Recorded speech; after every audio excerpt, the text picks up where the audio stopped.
Bom dia a todos, sejam bem-vindos. Estamos aqui mais um domingo presentes, né? Vamos começar o nosso domingo fechando os olhos, agradecendo a Deus por permitir nossa presença por mais uma vez nesta casa. Obrigada, Senhor, por abençoar nossa família, nosso lar, nossa saúde. Auxilia-nos no momento de dificuldade, nos dê discernimento para assimilar o melhor lado das lições que foi passado hoje, facilitando a nossa prática diária. Que nossos mentores sigam nos acompanhando durante a semana e que auxiliem nosso amigo que fará a preleção no dia de hoje. Assim seja, graças a Deus.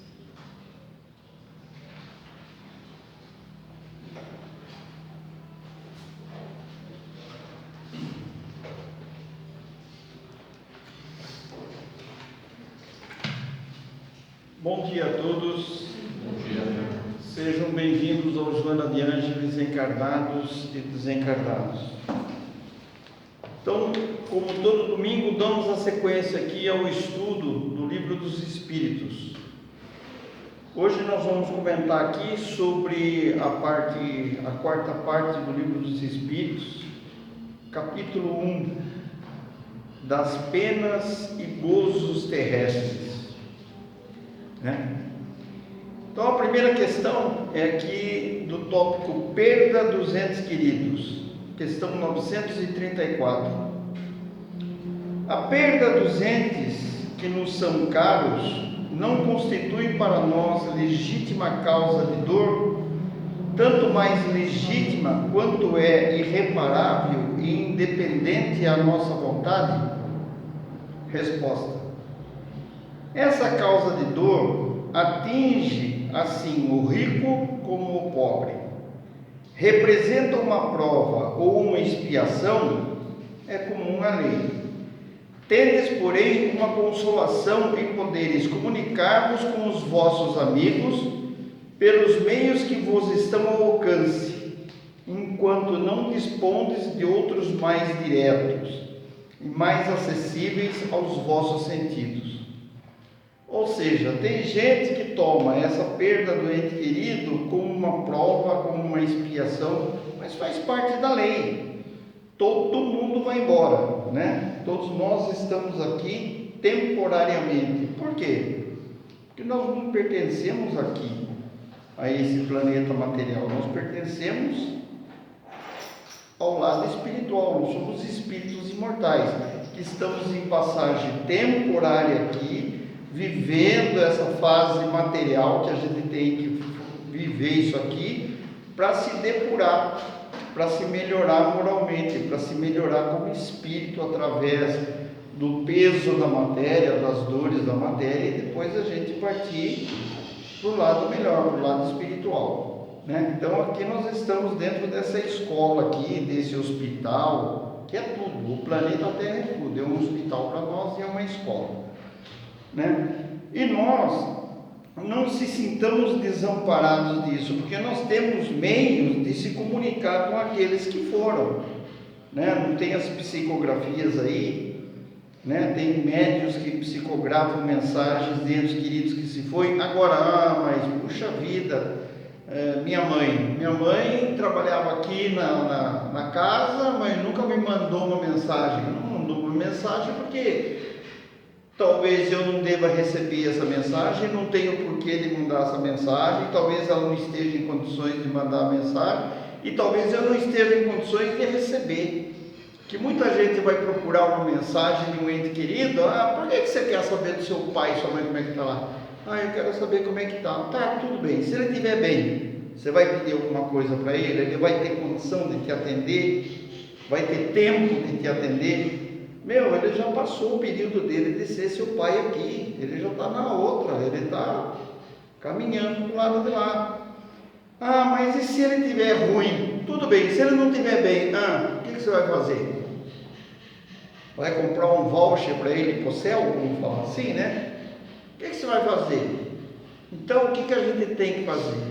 A gente tem que orar por aqueles que foram. A gente tem que pedir que estejam sendo assistidos, né, da melhor forma possível, que estejam bem, que aceitem, porque tem muito espírito que desencarna, não aceita a condição de desencarnado, né, que aceite a nova condição, que percebam que ao lado de todo mundo tem o seu mentor espiritual, certo? Então que ouça o seu mentor espiritual, ouça, é isso aí que nós temos que fazer, é pedir que eles sejam ajudados, que eles sejam intuídos, e pedir para os nossos mentores que nos ajudem. Eu não tenho nada que pedir para o meu pai e minha mãe me ajudar, eu não sei se eles estão com tempo para me ajudar ou estão em condições de me ajudar, eu não sei disso, né? Então a gente tem que sair dessa, vibrar para que estejam sendo assistidos e orientados e amparados, e a gente vibrar e orar para que a gente seja assistido, orientado e amparado por quem tem a condição de fazer isso para nós. Não interessa, não sei se vai ser o meu mentor, não sei se vai ser a espiritualidade maior da casa, não sei quem vai ser, mas que me ajude em nome de Deus Jesus.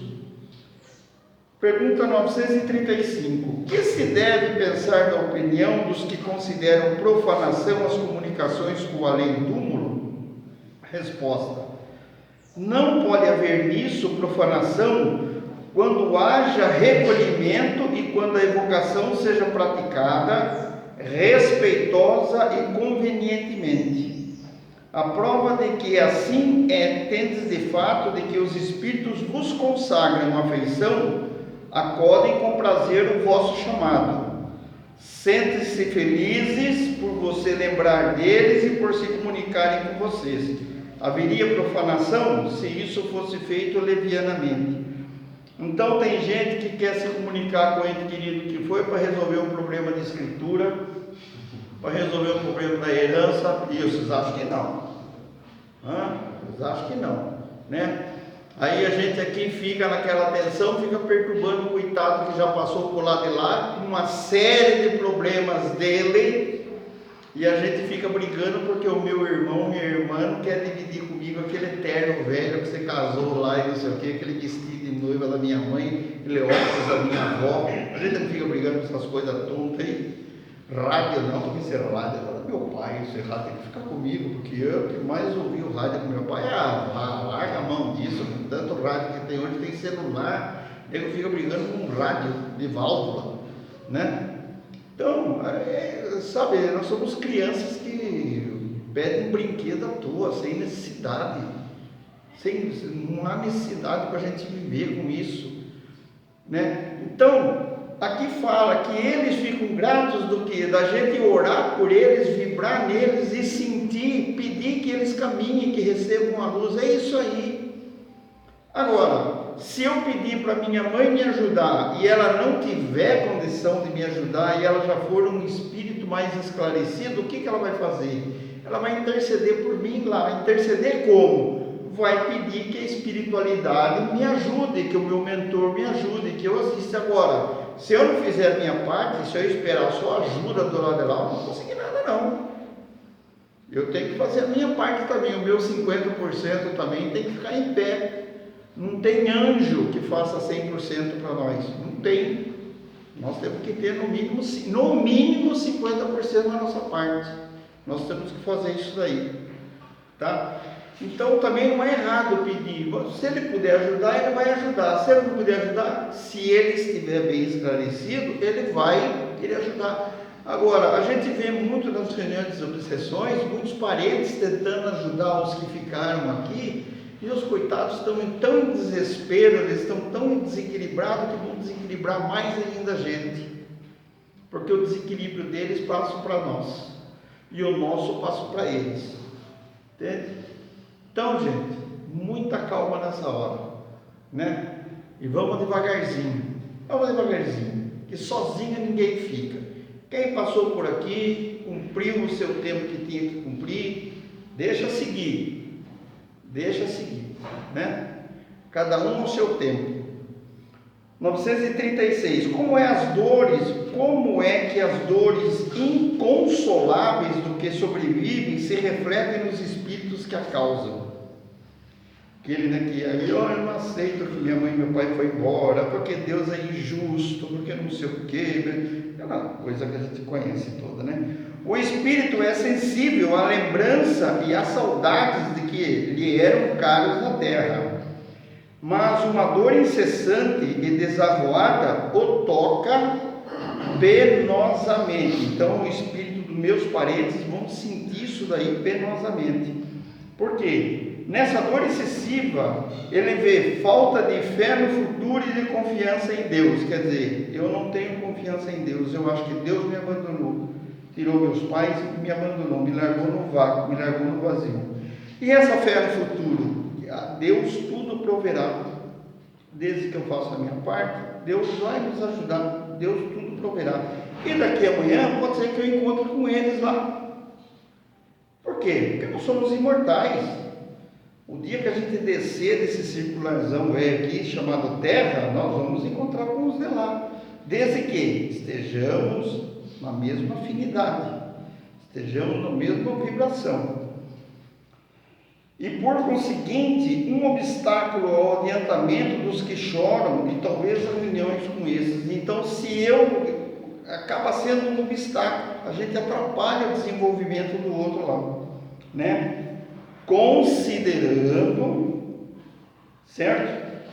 Que seja um espírito mais feliz no espaço do que na terra. Tem muito espírito que sofreu aqui na terra, desencarnou, viu que fez realmente o que era para fazer, cumpriu direitinho sua missão aqui, ele está feliz lá, ele está centrado, ele está fazendo a parte dele lá, mas ele vê que a gente aqui está totalmente destrambelhado. Isso vai incomodá-lo. Porque ele vai ver que a gente não tem fé, ele vai ver, certo, que a gente não está crescendo, e com isso a gente vai atrapalhar ele lá, porque ele fala assim, puxa vida, ele não podia estar melhor, ele não podia também fazer a mesma coisa que eu fiz, fazer as obrigações dele, fazer o que tem que fazer, viver da melhor maneira possível, né, para chegar nesse estágio que eu cheguei. Então você acha que o espírito do meu pai e da minha mãe, ou de qualquer outro, ele vai ficar feliz da situação que eu me encontro aqui? Não vai ficar feliz. Eles vão ficar felizes de a gente ver que está revoltado com Deus aqui. Deus erra, e a gente é tão orgulhoso que a gente acha que Deus erra, porque Deus tirou meu pai e minha mãe e me abandonou, né? Isso é orgulho nosso, é egoísmo nosso, tá certo? Então a gente acaba atrapalhando. Decepções, ingratidões e afeições destruídas. Vamos lá, 937. Para o homem de coração, as decepções oriundas da ingratidão e da fragilidade dos laços de amizades não são também uma fonte de amarguras? Para o homem de coração, as decepções oriundas da ingratidão e da fragilidade dos laços de amizades não são também fonte de amarguras? É tão frágil os laços de amizade nosso aqui, né? É muito tênue o nosso laço de amizade aqui. Raríssimas vezes a gente encontra uma amizade sólida, né? Raríssima, parceria, né? Que nem a gente fala amigo, é difícil, né? Encontrar amigo, né? É difícil, a gente encontra bastante, tem bastante. E quando a gente entra em umas aí bem pesadas, que a gente percebe a coisa como é. Sou testemunha viva disso. Não mais do que 60 dias, né? Então vamos lá. Porém, devemos lastimar os ingratos e os infiéis. Serão muitos mais felizes do que você. Os ingratos, e quando somos ingratos e infiéis a outro, nós seremos muito mais infelizes do que aquele que provocou alguma coisa para nós. A ingratidão é filha do egoísmo, e o egoísta topará mais tarde com corações insensíveis como o seu próprio eu foi. Lembremos de todos os que hão feito mais bem do que você, que valeram muito mais que você e que tiveram por paga a ingratidão. Lembremos quantos, né, que a gente sabe, né, que foi bem melhor do que nós e fomos ingratos com eles, cometemos ingratidão com eles, ou em grau maior ou em grau menor, mas pisamos na bola, como diz o ditado, né? Lembremos de que o próprio Jesus foi, quando no mundo, injuriado e menosprezado, tratado de velhaco e impostor. Isso é a resposta dos Espíritos, hein? E não fique admirado no que dizem os que hão recebido os seus benefícios. Então, se Cristo foi tratado dessa forma, com esses termos, imagine o que o povo pensa da gente, o que os outros que estão vivendo ao nosso lado pensam da gente. E a gente acha que é a melhor bolacha do pacote, né? A ingratidão é uma prova para a sua perseverança na prática do bem. A ingratidão é uma prova para a sua perseverança na prática do bem.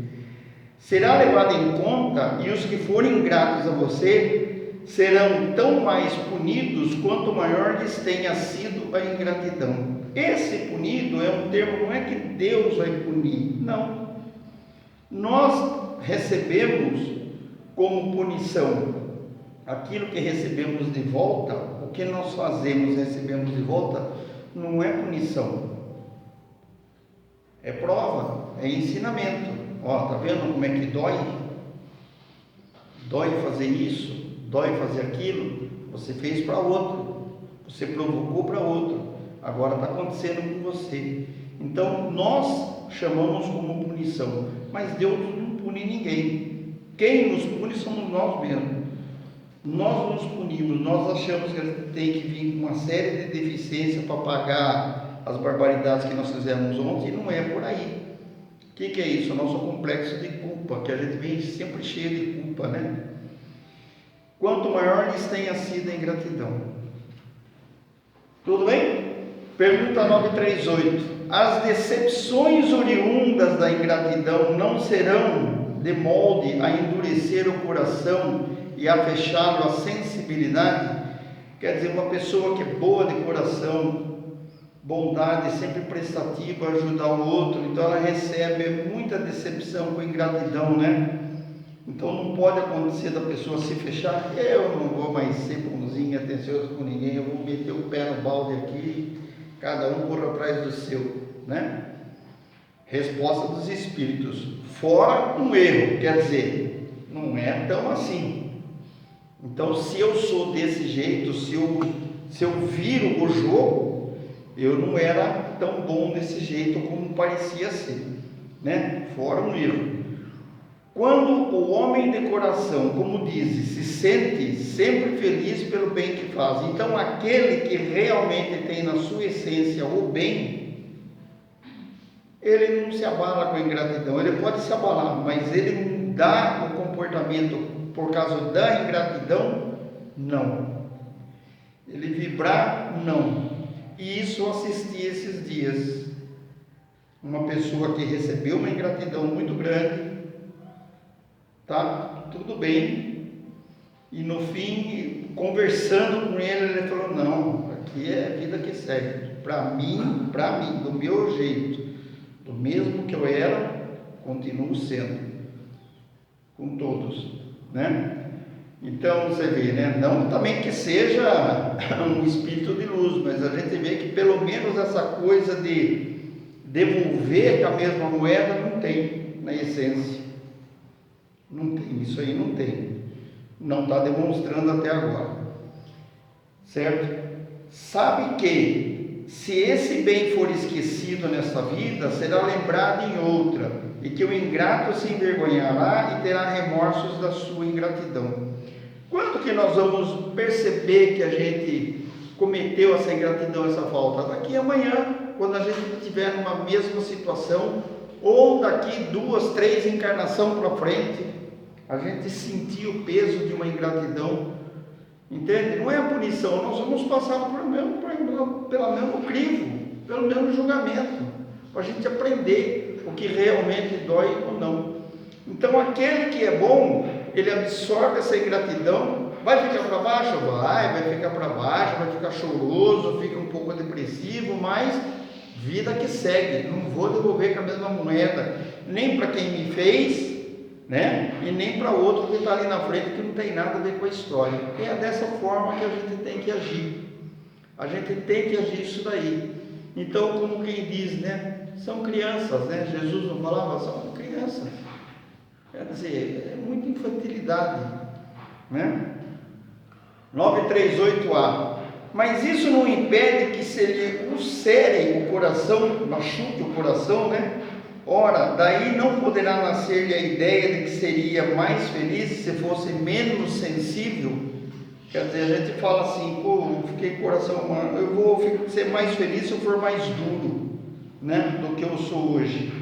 Resposta: pode se preferir a felicidade do egoísta. O egoísta é aquele que vê o umbigo dele só. Triste felicidade é essa. Saiba, pois, que os amigos ingratos que abandonam não são dignos de sua amizade, e que se enganou a respeito deles. Pronto, me enganei a respeito deles. Assim sendo, não há que lamentar o tê-los perdido. Mais tarde achará outros que saberão compreender o melhor, né? Quantas vezes a gente não erra o alvo, não é verdade?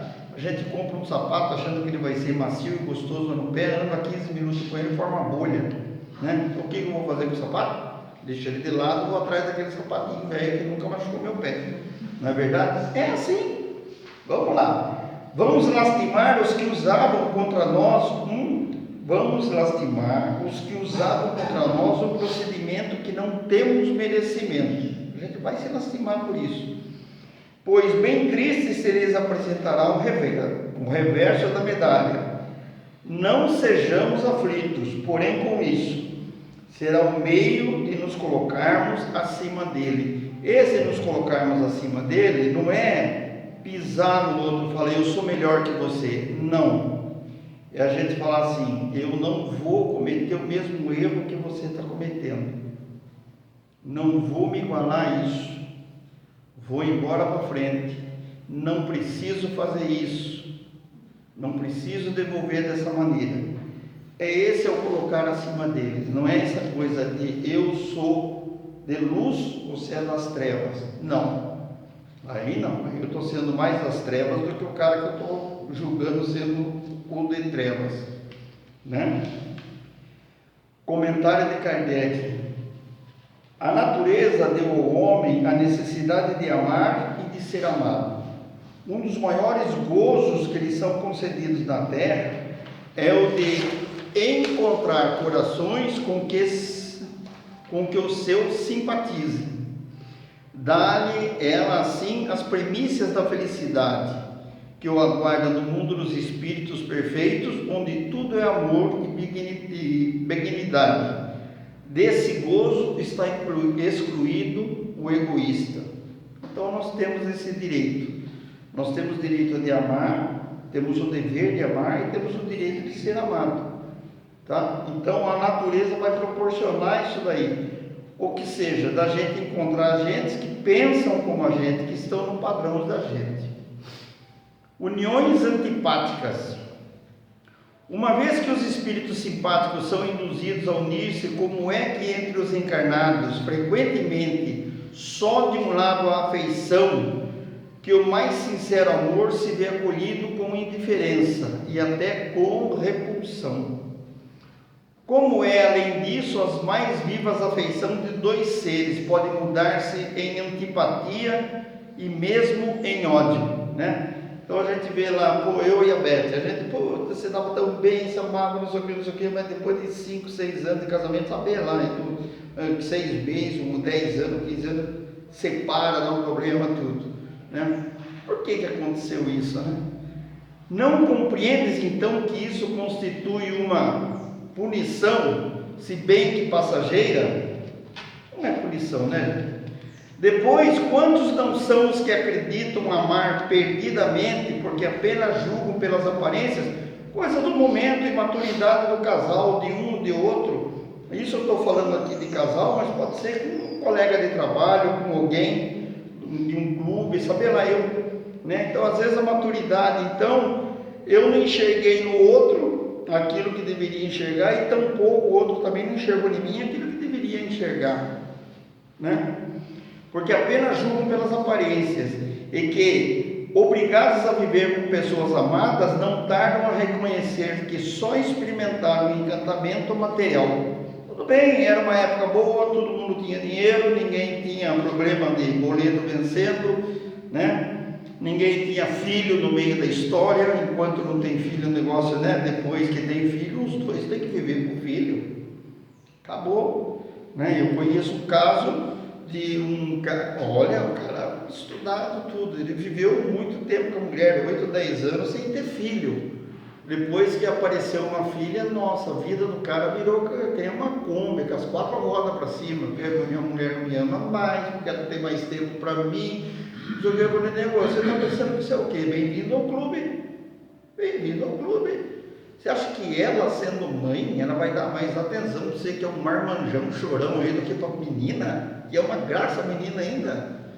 Cara, você tem que aprender o amor dela, o tempo dela. Ela divide muito mais o tempo com a filha do que com ela mesma. Veja a vida dela. Falei para ele.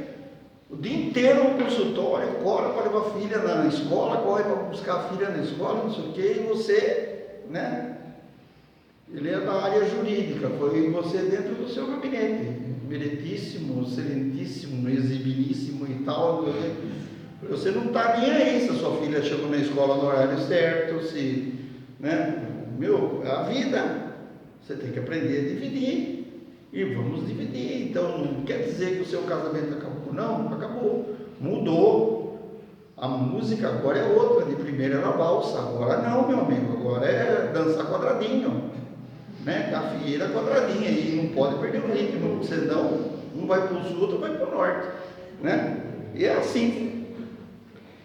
Então, não basta uma pessoa estar enamorada de outra que lhe agrada e em que supõe belas qualidades, vivendo realmente com ela, o que poderá apreciá-la. Tanto assim que, em muitas uniões que a princípio parecem destinadas a nunca ser simpáticas, acabam com que as constituíram depois de se haverem estudado. Tem união que a mulher fala assim, não tem outra, vai você mesmo, né? E o cara fala, vai essa mesmo, eu estou aqui, estou já patiozão, é a única coisa que sobrou, vamos tentar. E no fim, vida 2, vai dividindo, vai aprendendo, um vai aprendendo a respeitar o outro, não sei o que acontece? Cria o amor, cria parceria, né? A vida da gente é muito complicada, não, gente? A cabeça nossa, pelo amor de Deus, né? Vamos embora. Não vamos tentar entender tudo, porque senão vai fundir o motor, hein?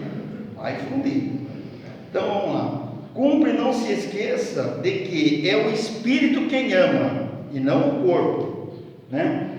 De sorte que dissipa a ilusão material, né? Não tem, né? Aquela mulher que falava assim, nossa, eu casei com o cara, era um gato, agora aí, olha o rada mesmo, um pouco aí, careca, baixinho, pobre, barrigudo. Olha no que acabou esse cara, era milico, fininho, autoridade pra caramba. Agora acabou, desintegrou o homem, né? Mas, e ela está 42 anos comigo, deve ser teimosia ou espírito cristão, não sei, né? Mas é assim, é o espírito que ama, né? Porque a matéria vai embora, todo mundo se desgasta, todo mundo derrete, não tem um que não vai derreter, né? E pode puxar e tal, fazer enchimentos, mas derrete. Matéria vai embora, né? Fazer o quê? Certo?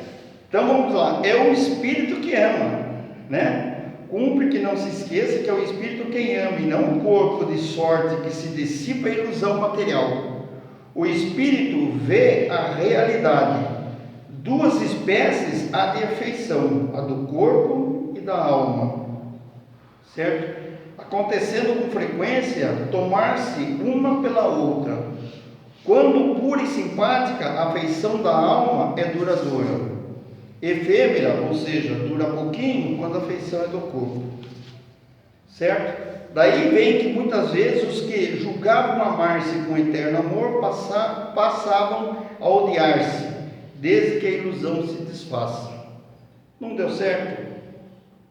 cada um para o seu lado e vão embora, sem briga, né? Ou mesmo se acontecer umas brigas, mas depois afina e vão embora, não precisa ficar um tacando flechada no outro, né? Porque se eu mando flecha, eu vou receber flecha também, certo? É a lei do retorno, né? Ação e reação. 940, gente, eu estou correndo porque já deu hora aqui, mas ainda falta mais 2 ou 3 aqui. Não constitui igualmente fonte de sabores, tanto mais amargos quanto envenenam toda a existência. A falta de simpatia entre seres destinados a viver juntos não constitui igualmente fonte de sabores, tanto mais amargos quanto envenenam toda a existência.